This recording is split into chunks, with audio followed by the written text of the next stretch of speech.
security isn't about being negative. It's about, in the world we live in where there are bad people, we enable the business to sort of conduct business safely.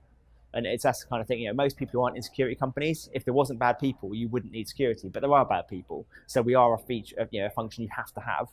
So let's work on how we build that trust with the organization and how we can get them to understand that we are here to enable you to have customer trust. And we are here to enable you to make money in the world we live in. So the other part of it is finding where you've got issues and remediating them before someone else finds them. So by doing, whether it's continuous testing, frequent pen testing, whatever else, the more frequent you can make it and the more part of your process you can make it, the sooner you find things, then the sooner you can work with people to fix them, so there's less time that someone else finds them, and that's obviously bad, right? So there's two big things that I want to do in terms of testing, because obviously traditional pen testing is very point in time. So you get that kind of once every quarter, 6 months, even once a year, where you do a test and find some stuff and fix it. And then if you're in a kind of especially agile business, you're doing tens, hundreds of releases a day, hundreds of releases a week, maybe more.